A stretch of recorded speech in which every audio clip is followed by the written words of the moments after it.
La Zona Cero. Hoy vamos a abordar en los monográficos uno de los grandes enigmas arqueológicos que podemos encontrar.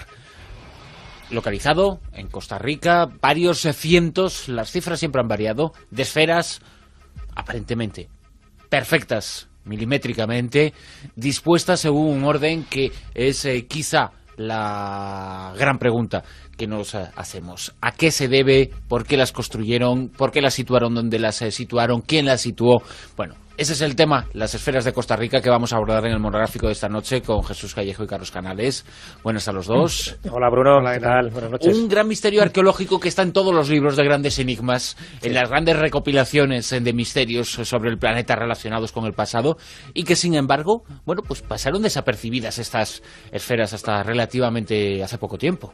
Hasta hace muy poco, es verdad. Por eso tienen un especial interés estas esferas, porque hasta el año 1940 prácticamente no empiezan a ser conocidas y valoradas. ¿Por qué?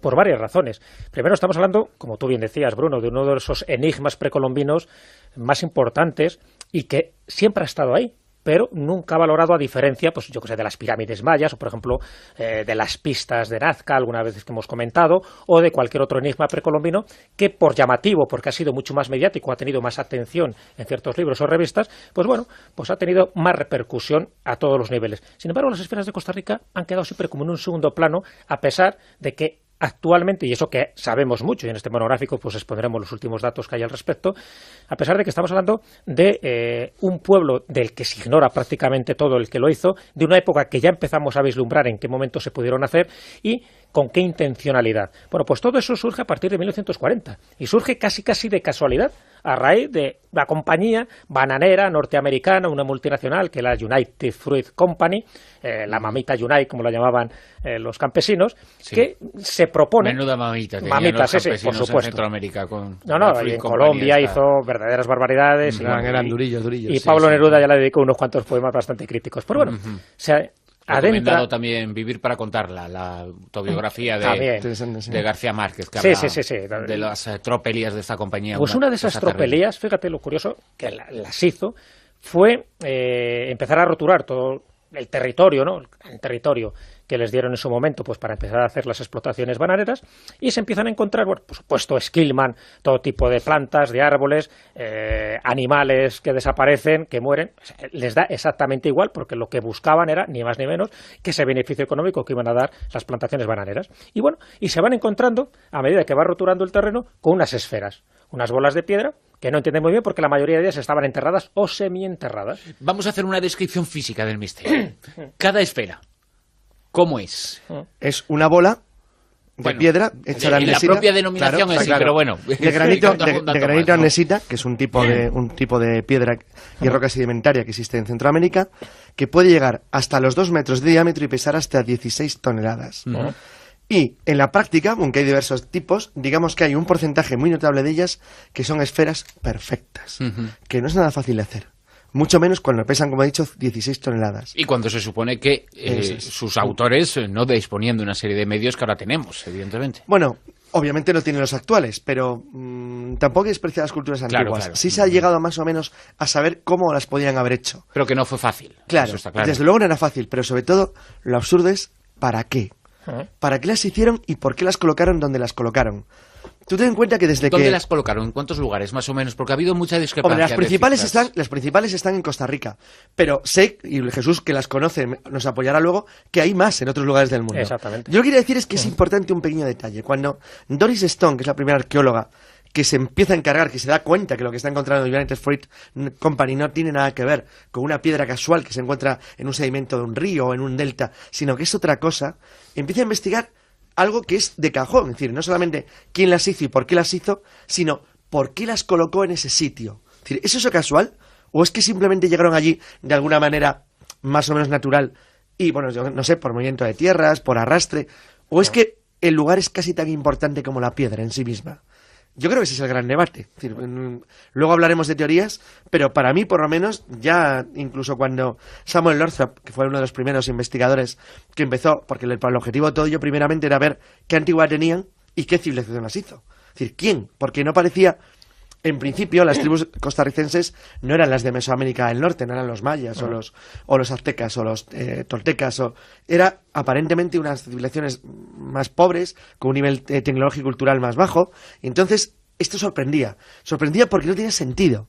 Porque eran enormes, porque eran ciclópeas, porque pesaban toneladas y porque daba la sensación de que su existencia, y esto es importante, no era casual. En este sentido, este tipo de esferas tienen algo en común con los moais de Pascua. Es decir, ¿por qué hace alguien eso así y para qué? Entonces, claro, es decir, este tipo de intrigas es lo que hace que tú me digas, como te has dicho antes, que están en todos los libros. Están en todos los libros de misterios, porque es que nadie en el fondo tiene ni pugnetera idea de para qué se hicieron. Pero vamos a intentar dar respuesta, o por lo menos ofrecer las diversas hipótesis. Sí, porque hoy por hoy es verdad que tenemos muchísimos más datos, ¿no? que hace unos cuantos años, dentro del misterio todavía que envuelve, y nunca mejor dicho, las esferas de Costa Rica. ¿Qué es lo que se empezaron a encontrar los dos primeros investigadores que a raíz de estos descubrimientos casuales de la United Fruit pues iban apareciendo, iban surgiendo del lodo y del suelo?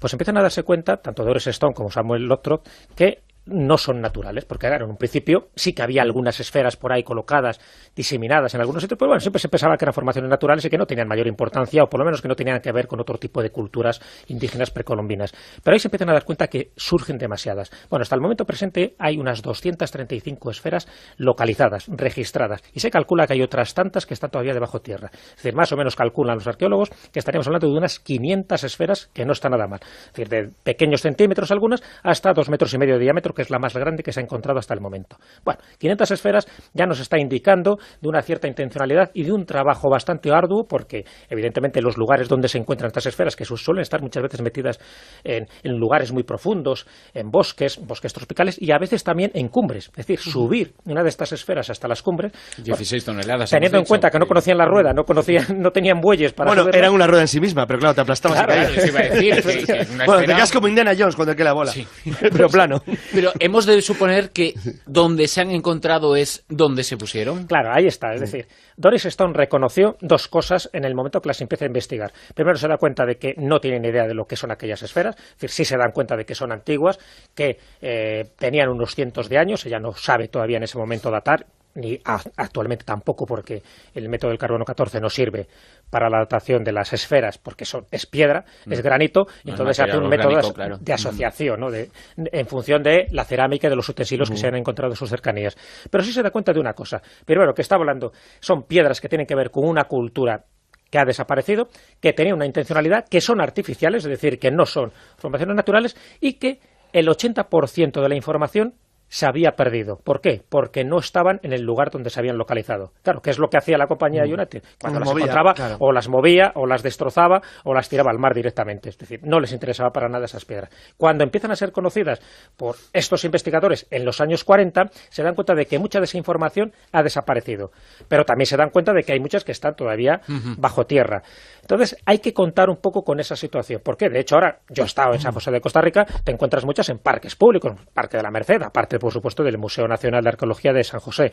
También te las encuentras en la Facultad de Agronomía de la Universidad, te las encuentras en la Caja del Seguro Social, es decir, en bastantes lugares, pero evidentemente fuera de sitio. Donde las encuentran la gran mayoría es en Palmar Sur, en la zona sur de Costa Rica, y fíjate, y un dato muy curioso, y en una isla, en la isla del Caño, que está a 17 kilómetros de la parte continental.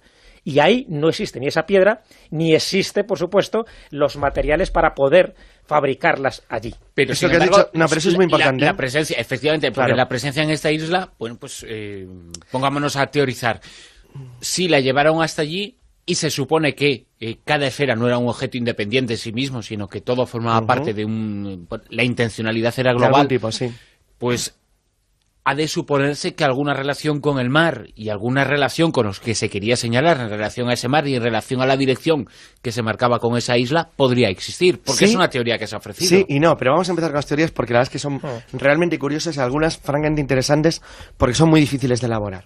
Muy difícil de elaborar por lo que ha dicho Jesús, porque las piedras no están en sus lugares exactos, con lo cual tienes que basarte en los descubrimientos más modernos, es decir, en los no tocados por la mano humana, por lo menos moderna, para poder esbozar la teoría de cuál era la razón de su posicionamiento original. Claro, lo sabes con las que sabes que se ha encontrado ya cuando hay un control arqueológico serio sobre la posición de las esferas, pero no nos vale para las anteriores. El caso de la isla que ha citado Jesús es importante porque significa claramente una intencionalidad. O sea, si tú lo llevas es porque las quieres usar para algo. Vamos con la primera idea. La primera idea es quién las hizo. Es decir, la primera teoría que se esbozó en su momento es que fueran parte de la cultura chibcha. Los chibchas es una tribu belicosa de Mesoamérica que alcanzó la zona de Costa Rica, haciendo unas exploraciones y avances hacia el sur, y que utilizaban, se sabe que era una cultura guerrera y esclavista, lo cual podía dar paso a las primeras explicaciones, que es quién las hizo, es decir, esclavos. Prisioneros de guerra capturados. Bueno, ya tienes algo. Es decir, ya tienes una mano de obra barata que puede estar trabajando con una finalidad aparentemente absurda durante un tiempo indefinido. Pero la cuestión es ¿para qué servían? No falla, o sea, la primera interpretación siempre es la misma. O sea, ahora algún oyente nuestro se nos va a reír, pero es que siempre es igual. La primera es la de Michael O'Reilly, que ya hace una elaboración compleja de los motivos de la existencia de las esferas y dice que sin duda alguna eran cartas celestes, es decir, una forma de marcar la posición de los astros en el cielo. ¿En qué se basaba? Bueno, pues en que probablemente era un calendario ceremonial orientativo, pero colocado en una especie de posición 3D. Es decir, es de la misma forma que una iglesia es una cruz tridimensional, pues que habían hecho algo parecido, es decir, levantar una carta celeste en determinadas posiciones, pero marcándola sobre la Tierra con esferas que por su tamaño significaban o equivalían a los astros que se reflejaban en el cielo.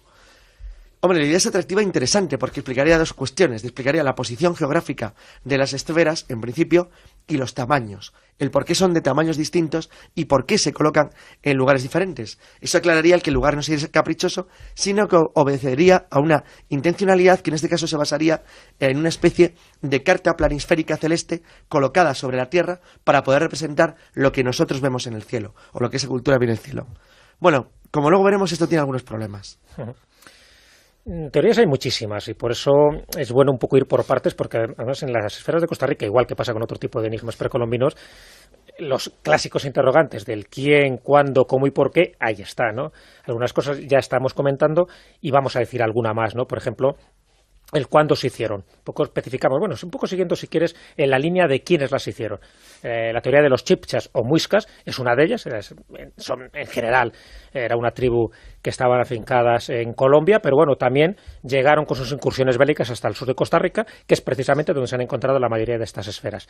Otra teoría, se habla de los borucas. Los borucas que todavía existen, y todavía descendientes de los borucas. Bueno, pues estamos hablando de una época en la que pudieron ser ellos los artífices. ¿Por qué? Y aquí entramos de lleno en el cuándo. ¿Cuándo se pudieron hacer este tipo de esferas?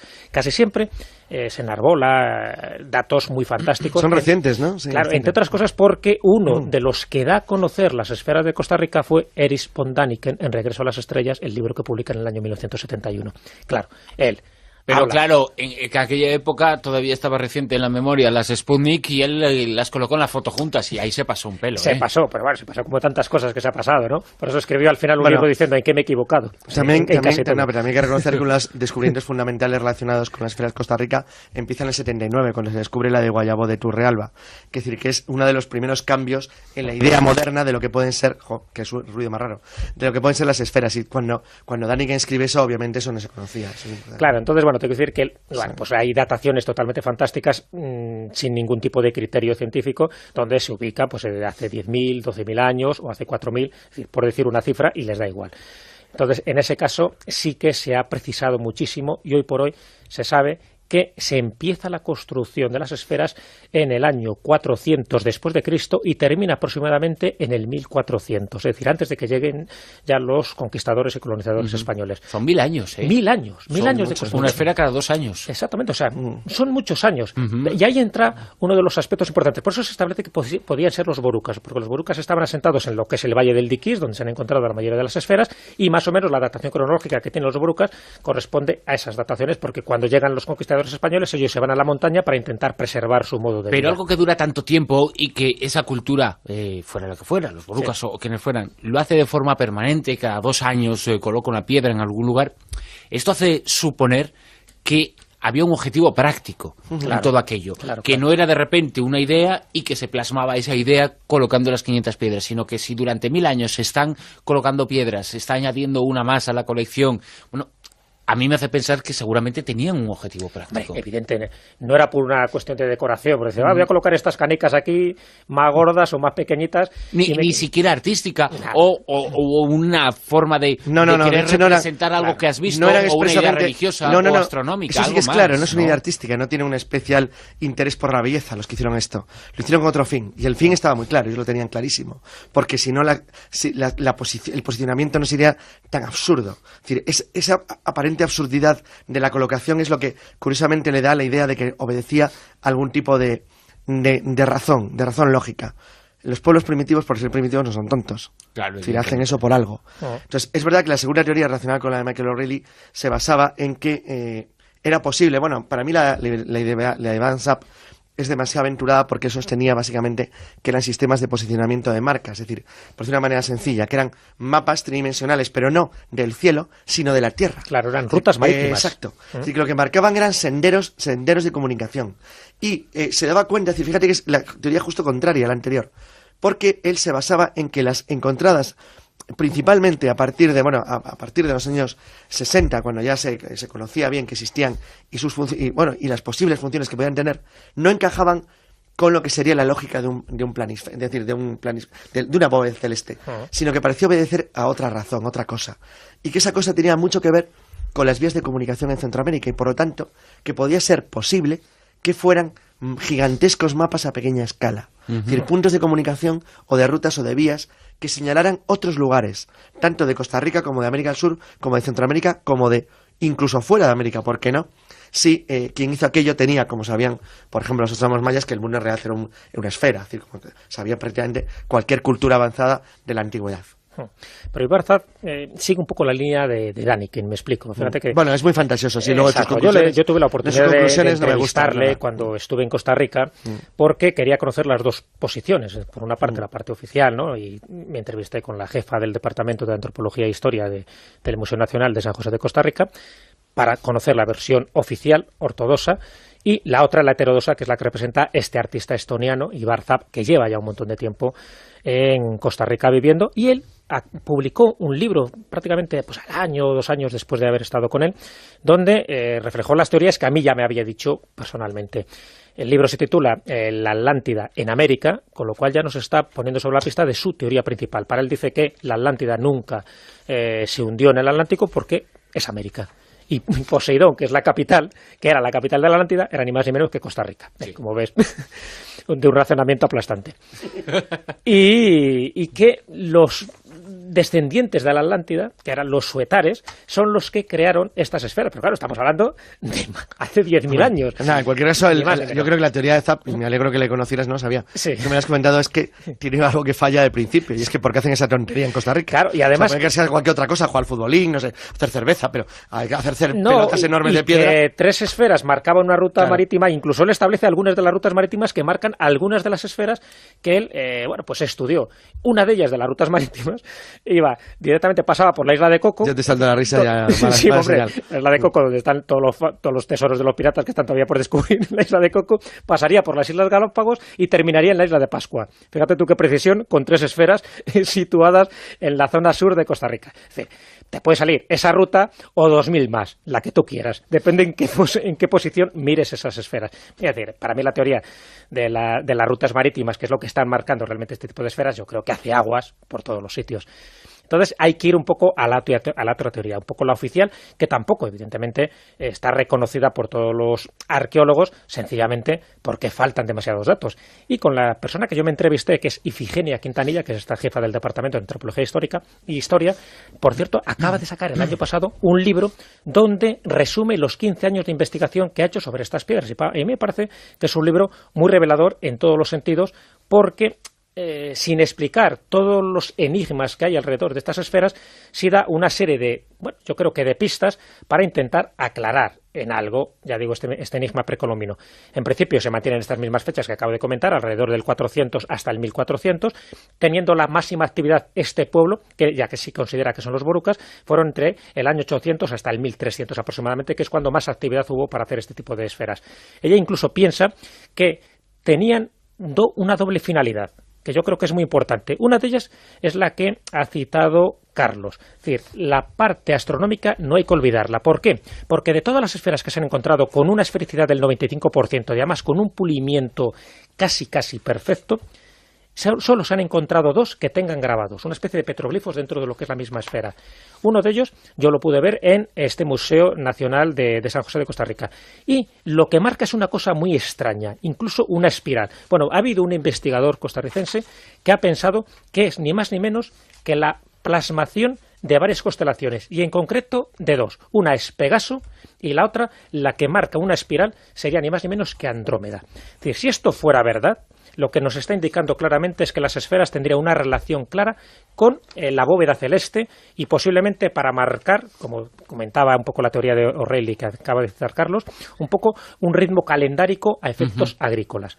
Pero, y aquí es un poco lo que dice Ifigenia Quintanilla, que dice que iría un poco más lejos. Es decir, eso no hay que descartar, la teoría astronómica, pero estaría marcando también cada esfera un estatus, un rango, pero ojo, no del cacique, no del reyezuelo de turno, sino de la sociedad. Es decir, dentro del grupo que lo hizo, vamos a suponer que fueran los borucas, es decir, el hecho de que establecieran este tipo de esferas en sus poblados y sobre todo en los lugares donde hacían sus rituales mágicos, eso es lo que estaba marcando a los demás y les estaba diciendo que ellos tenían la capacidad de poder hacer esas esferas, luego de colocarlas y luego de tener una función ritualista, que es lo que ahora mismo se nos escapa. Es decir, no sabemos muy bien qué pintaban esas esferas dentro de sus ceremonias religiosas, pero estaba claro que tenían esas dos actitudes, o por lo menos esas dos posibilidades, la astronómica y la de marcar rango, estatus, para ese pueblo, para esa etnia o para esa civilización que fue capaz de construir estas esferas solo con herramientas de piedra, que es otra de las conclusiones a las que llega Ifigenia Quintanilla.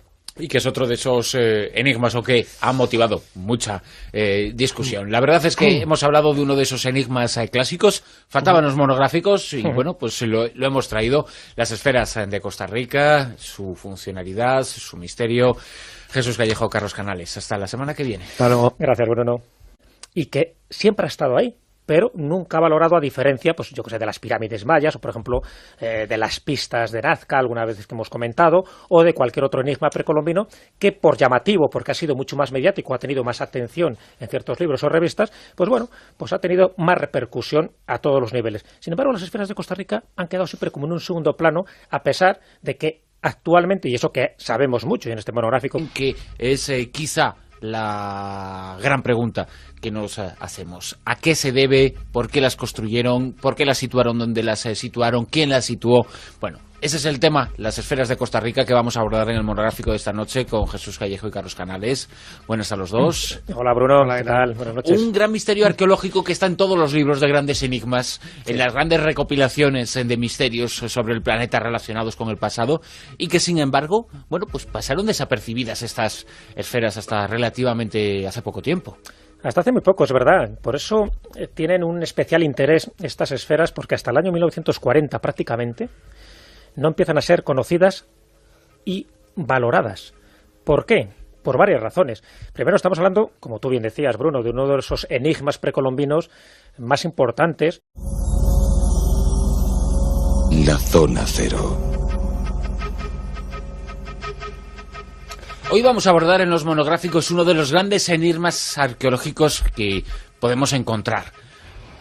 Localizado en Costa Rica, varios cientos, las cifras siempre han variado, de esferas aparentemente perfectas, milimétricamente, dispuestas según un orden. Pues expondremos los últimos datos que hay al respecto, a pesar de que estamos hablando de un pueblo del que se ignora prácticamente todo el que lo hizo, de una época que ya empezamos a vislumbrar en qué momento se pudieron hacer y con qué intencionalidad. Bueno, pues todo eso surge a partir de 1940 y surge casi de casualidad, a raíz de la compañía bananera norteamericana, una multinacional que es la United Fruit Company, la mamita Unite, como la llamaban los campesinos.